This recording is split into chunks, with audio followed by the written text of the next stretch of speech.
அனைவருக்கும் வணக்கம். ஸ்ருதி ஹெர்பல் லேபரட்டரிஸ்லேருந்து ஆண்டாள் ஆழ்வார் சுவாமி. இன்னைக்கு நம்ம திருச்சி மாநகரத்தில் இருக்கோம். திருச்சியில் உள்ள தொழில் முனைவர்கள் பேச வந்திருக்காங்க. அந்த வகையில் பார்த்தீங்கன்னா இன்னைக்கு சாந்தின்றவங்க டைமண்ட் ஃபுட்ஸ் அப்படின்னு ப்ராடக்ட் பண்ணிட்டு இருக்காங்க. அதில் பார்த்தீங்கன்னா மசாலா பொடிகளும் தொக்கு வகைகளும் பண்ணிட்டு இருக்கேன்னு சொன்னாங்க. அவங்க சொல்ல உங்களோட சேர்ந்து நானும் கேட்க போகிறேன். வணக்கம், என் பேர் சாந்தி. நான் டைமண்ட் ஃபுட்ஸ்ன்னு சொல்லிட்டு நடத்திக்கிட்டு இருக்கிறேன். மசாலா ஐட்டங்கள் தொக்கு வகைகள் செஞ்சுக்கிட்டு இருக்கிறேன். டைமண்ட் ஃபுட்ஸ் செய்யறதுக்கான காரணம் என்னோட பேத்திக்கு முத நான் சத்து மாவு செஞ்சு கொடுத்தேன். பேத்தி கொஞ்சம் ரொம்ப இதாக இருந்தாங்க. அவங்க எப்போதுமே எப்படின்னா ஒரு சாயங்காலம் 6 மணி ஆகிட்டாலும் அழுக ஆரம்பிச்சிருவாங்க. எவ்வளோ சமாதானம் பண்ணாலும் ஆக மாட்டாங்க. அவங்கள என்ன பண்ணுறது அப்படிங்கும்போது எல்லாமே என்னமோ கூட அதை கூட இதை கொடுனாங்க. அப்போ நான் கேழ்வரகை அரைச்சி அதை ஃபஸ்ட்டு நாங்கள் கொடுத்தோம். அதுலேயும் எனக்கு ஒரு இது இல்லை. அதனால் சத்து மாவு நான் வீட்லேயே நம்ம செய்யலாம் அப்படின்னு சொல்லிட்டு ஃபஸ்ட்டு செஞ்சு கொடுத்தோம். அது நல்லா இருக்குங்கும் போது எங்கள் பேத்திக்கு கொடுக்கும்போது ஒரு சிலர் கேட்டாங்க கொடுங்க அப்படின்னு சொல்லிட்டு சரி நாங்கள் கொடுத்தோம். அதை கொடுக்கும்போது அவங்கெல்லாம் என்ன சொன்னாங்கன்னா, சரி நீங்கள் வேறு என்ன செய்வீங்க அப்படின்னு சொன்னாங்க. சரின்னு சொல்லிட்டு நான் ஃபஸ்ட்டு அப்புறமேல இந்த மிளகாத்தூள் மஞ்சத்தூள் இதெல்லாமே நானாக வாங்கி அரைச்சி நான் கொடுக்க ஆரம்பித்தேன். அப்புறம் இன்னும் என்ன செய்கிறீங்க அப்படின்னு எல்லாருமே கேட்கும்போது அப்புறம் சரி நமக்கு இந்த சமையலில் கொஞ்சம் விருப்பமும் இருக்குது. சமையல் நமக்கு நல்லா தெரியுங்கிறதுனால மெஸ்ஸு வச்சுருந்தேன். நான் ரொம்ப நாள் வரைக்கும் மெஸ்ஸு வச்சுருந்தாலும் சரி பசங்கள்லாம் நான் கல்யாணம் பண்ணி கொடுத்தனால என்னால் ஒரு ஆளாக எல்லாம் பார்க்க முடியலன்னு சொல்லிட்டு மெஸ்ஸு நான் வைக்காமல் சரி இந்த குழம்பு வகைகளையே செஞ்சால் என்ன அப்படிங்கிறதுனால எஃப்எஸ்எஸ்ஐ போட்டு இப்போ அந்த குழம்பு வகைகளையும் நான் செஞ்சுக்கிட்டு இருக்கேன். புளிக்காய்ச்சல், வத்த குழம்பு, கருவாடு தொக்கு, தக்காளி தொக்கு எல்லாம் செஞ்சுக்கிட்டு இருக்கேன். என்கிட்ட இல்லாத பொருள் ஏதாவது கேட்டாங்க அப்படின்னா என்ன மாரி இருக்கிறவங்க செய்கிறவங்கள்ட்ட வாங்கி நான் இப்போ எல்லாமே நான் கொடுத்துக்கிட்டு இருக்கேன். எது யார் என்ன கேட்டாலும் நான் இல்லைன்னு சொல்லாமல் எல்லா பொருளும் நான் கொடுத்துக்கிட்டு இருக்கிறேன். இப்போ தான் நான் கொஞ்சம் வெளியில் வரேன். எனக்கு பரவாயில்ல, எனக்கு நல்லபடியாக கஸ்டமர்லாம் இருக்காங்க. வெளியில் பார்சல் நான் கொடுத்துக்கிட்டு இருக்கிறேன். நல்லா போயிட்டுருக்குது. இன்னும் நான் விரிவுபடுத்தணும் அப்படிங்கிற ஆசைகள்லாம் நிறையா இருக்குது. விரிவுபடுத்தணுன்னா ஒரு கடையாவோ இல்லை நான் இருக்கிற இடத்தையே கொஞ்சம் பெருசாவோ ஒரு யூனிட்டாவோ போடணும், ஒரு மிஷினரி வாங்கி வைக்கணும் அப்படிங்கிற எண்ணங்கள்லாம் நிறையா இருக்குது. எனக்கு இப்போ ஆர்டர் வர்றதெல்லாம் சென்னை, புதுக்கோட்டை, பட்டுக்கோட்டை, பெங்களூர், ஒசூர் எல்லாம் இப்போ நான் கொடுத்துக்கிட்டு இருக்கிறேன். நான் எல்லாமே நல்லா இருக்குன்னு சொல்லிட்டு எனக்கு எல்லாம் பகிர்ந்துக்கிறாங்க என்கிட்ட. எல்லாமே நல்லா இருக்குங்கக்கா, எனக்கு எந்த குறையும் இல்லை அப்படின்னு இருக்காங்க. ரொம்ப விரும்பி வாங்குறது எல்லாருமே வத்த குழம்பும் புளிக்காய்ச்சலும் தான் விரும்பி வாங்கிக்கிட்டு இருக்காங்க. நேற்று கூட நான் பெங்களூருக்கு ஒரு பார்சல் போட்டிருக்கிறேன். எங்கள் பேத்தி அவங்க ஸ்கூலில் போய் எல்லார்ட்டையும் சொல்லி எங்கள் அம்மாச்சி இதெல்லாம் செய்கிறாங்க, வீட்டில் இருந்து அம்மாச்சி எல்லாமே செஞ்சுக்கிட்டு இருக்காங்க அப்படின்னு சொல்லாமல் டைமண்ட் ஃபுட்டுன்னு சொல்லிட்டு அம்மாச்சி பேர் வச்சுருக்காங்க, இதேமாரி செய்கிறாங்கன்னு சொல்லவும் பேத்தியோட ஃப்ரெண்டுங்களும் சரி பேத்தியோட மிஸ்ஸுங்களும் சரி எல்லாமே இப்போ வாங்கி எல்லாம் சாப்பிட்டு பார்த்துட்டு நல்லா இருக்குது அப்படின்னு இருக்காங்க. எனக்கு 15 நாளைக்கு ஒருக்க எனக்கு ஆர்டர் கொடுத்துக்கிட்டு இருக்கிறாங்க. இப்போ என்னமாரி இருக்கிறவங்க 4 பேருக்கு எனக்கு நான் வேலை கொடுக்கணும் அப்படிங்கிறது இப்போ நான் 2 பேர் வச்சு நான் பார்த்துக்கிட்டு இருக்கிறேன். நானும் எங்கள் அண்ணியும் சேர்ந்து தான் செஞ்சுக்கிட்டு இருக்கோம். இன்னும் 2 பேருக்கு நம்ம வேலை கொடுக்கணும் அப்படிங்கிறத தான் நான் என்னோட நோக்கம்.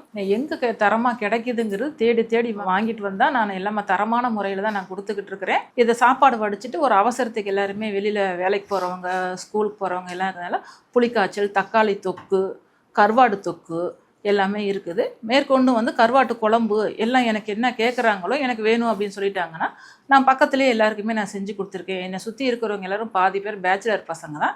எல்லாருமே என்கிட்ட வாங்கிக்கிட்டு இருக்கிறாங்க. எல்லாம் நல்லா இருக்குது அப்படின்னு இருக்காங்க. நான் தரமான பொருளாக தான் கொடுத்துட்ருக்கேன். பக்கத்தில் இருக்க கடைங்களுக்கெல்லாம் நான் வத்த குழம்பு, புளிக்காய்ச்சல், தக்காளி தொக்கு, கருவாடு தொக்கு எல்லாருமே நான் கொடுத்துக்கிட்டு இருக்கிறேன். இதை விருப்பப்படுறவங்க நீங்கள் வாங்கி சேல் பண்ணணும்னு நினச்சாலுமே நீங்கள் மொத்தமாகவும் நீங்கள் என்கிட்ட நீங்கள் வாங்கிக்கலாம்.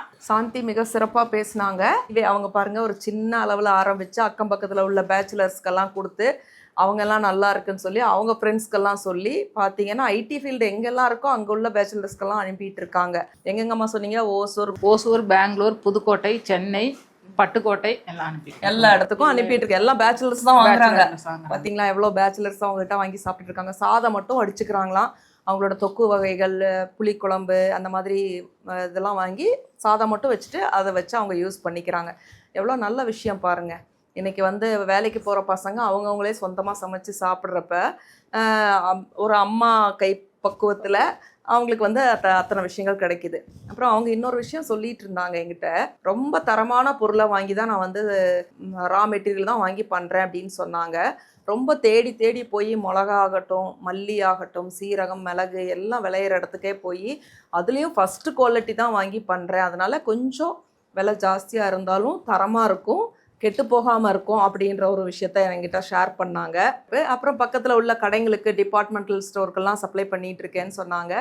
அப்புறம் பார்த்தீங்கன்னா நிறைய தொழில் முனைவர்களுக்கு வந்து இவங்க நியூ ஸ்டார்ட் அப்ஸ் இருப்பாங்க இல்லைங்களா, அவங்களாம் இவங்ககிட்ட வாங்கி சேல் பண்ணுறாங்க அப்படின்றதையும் சொன்னாங்க. அந்த மாதிரி உங்களுக்கு ஏதாவது எண்ணம் இருந்தால், நியூ ஸ்டார்ட் அப்ஸ் இருந்ததுன்னா அளவாக ஒரு 5 கிலோ 2 கிலோ 3 கிலோ அப்படி வாங்கி உங்கள் ஸ்டிக்கரை ஒட்டிக்கிட்டு கூட நீங்கள் வந்து வாங்கி சேல் பண்ணலாம். அந்த மாதிரியும் அவங்க கொடுக்குறாங்க. இப்போ எத்தனை பேருமா அப்படி உங்ககிட்ட வாங்கிட்டு இருக்காங்க? ஒரு 30 பேர் வாங்கிட்டு இருக்காங்க. 30 பேர் வாங்குறாங்களா? பெரிய விஷயங்க. 30 பேருக்கு நீங்கள் ஒரு வாழ்வாதாரத்தையும் கொடுத்துருக்கீங்க. இது இவ்வளோ ப்ராடக்ட் பண்ணுறதுக்கு உங்ககிட்ட எத்தனை பேர் வேலையில் இருக்காங்க? நாங்கள் 2 பேர் தாங்க. 2 பேர். மெஷின்லாம் போட்டு 2 பேர் தான் மெயின்டைன் பண்ணிக்கிறீங்க. வெரி குட், ரொம்ப நல்ல விஷயம். மிக சிறப்பாக பண்ணுங்கள். ரொம்ப நன்றி. இவங்களோட நம்பரை வந்து டிஸ்கிரிப்ஷனில் கொடுக்குறேன். தேவைப்படுறவங்க வீட்டு தேவைக்கும் வாங்கிக்கலாம், வாங்கி பிஸ்னஸ் பண்ணுறவங்களும் வாங்கி பிஸ்னஸ் பண்ணிக்கலாம். அதான் அதே மாதிரி ஃபோன் பண்ணுற எல்லாருக்குமே நான் ஒரு விஷயம் சொல்கிறேன், கொஞ்சம் டைம் கொடுங்க. ஏன்னா அவங்களுக்கும் ஆர்டர்ஸ் நிறையா இருக்கிறதுனால என்னன்னா நீங்கள் இன்னைக்கு கேட்டு நாளைக்கே உங்களுக்கு வந்து சேரணும்னு சொல்லி நீங்கள் நினைக்கிறீங்க. அது அப்படி முடியாது. ஏன்னு கேட்டிங்கன்னா நிறைய பேர் எனக்கு இதுக்கு முன்னாடி தொழில் முனைவர்கள் பேசினவங்களதும் நிறையா என்கிட்ட கம்ப்ளைண்ட் மாதிரியே பேசுவாங்க. அந்த மாதிரி பண்ண வேண்டாம். ஏன்னு கேட்டிங்கன்னா அவங்களுக்கும் ஆல்ரெடி ஆர்டர்ஸ் இருக்கும் இல்லையா, அப்போ அந்த ஆர்டர்ஸ் எல்லாம் முடிச்சுட்டு தான் புதுசாக வந்து ஆர்டருக்கு வந்து அனுப்ப முடியும். நம்பர் 1. நம்பர் 2 என்னன்னு கேட்டிங்கன்னா, அதுக்குண்டான ரா மெட்டீரியல் அவங்க கைவசம் இல்லை, தீர்ந்து போச்சுன்னா அதை போய் வாங்கிட்டு வந்து தான் அவங்க ரெடி பண்ணி கொடுக்கணும். ஸோ இந்த மாதிரி விஷயங்கள்லாம் இருக்கிறனால பொறுமையாக அவங்ககிட்ட பேசி உங்களுக்கு என்ன தேவையோ அதை வந்து அவங்ககிட்ட நிதானமாக பேசி இது பண்ணுங்கள். அதே மாதிரி அவங்க ஃபோன் பண்ணி நீங்கள் ஃபோன் எடுக்கலைன்னா திருப்பி கூப்பிடுவீங்க இல்லைங்களா? உங்கள் மிஸ்டு கால் இருந்தால் எந்த நம்பர் இருந்தாலும் நான் கூப்பிட்டு அவங்களுக்கு என்ன தேவைப்படுதோ அதை நீங்கள் அனுப்பிச்சு கொடுப்பீங்க. மிக சிறப்பு. நானும் எங்கள் அண்ணியும் மட்டும் இதை செஞ்சிட்ருக்காங்க. அவங்களும் அவங்க அண்ணி யாரும் இதை செஞ்சிட்ருக்காங்களாம். மிக சிறப்புமாக நல்லபடியாக பண்ணுங்கள். All the best. இன்னும் மேலும் மேலும் வளர வாழ்த்துக்கள். எல்லாரும் அவங்களுக்கு சப்போர்ட் பண்ணுங்கள். அவங்க பாருங்கள், இப்படி ஒரு பேக்கெட்டில் வந்து பண்ணிகிட்டு இருக்காங்க. இது வந்து புளி காய்ச்சல். வெறும் இந்த பேக்கெட்டில் மட்டும் போடலைங்களா, அதுக்குள்ளே இன்னொரு பேக்கெட் போட்டு அதை வந்து ஒரு கவரில் போட்டு இது பண்ணுறாங்க. எதுக்குமா 2 பேக்கெட் போட்டிருக்கீங்க? எண்ணெய் லீக் ஆகாமல் இருக்கிறதுக்காக. Very good. நானும் அதுதான் யோசித்தேன். இருந்தாலும் அவங்க வாயால் அதை சொல்லணுன்றக்காக கேட்டேன். சீக்கிரமாக நீங்கள் பாட்டிலையும் போட்டுருவீங்க இல்லையா? பாட்டில் தேடிட்டு இருக்கேன்னு என்கிட்ட சொன்னீங்க. சீக்கிரமாக பாட்டிலும் போட்டுருவீங்க. Very good. இப்போதைக்கு இப்படி வேணுன்றவங்க வாங்கிக்கிங்க. பல்காக வாங்கி நீங்கள் ரீபேக் பண்ணி சேல் பண்ணுறதுனாலும் பண்ணலாம். அவங்க நம்பரை டிஸ்கிரிப்ஷனில் கொடுக்குறேங்க. நன்றிங்க.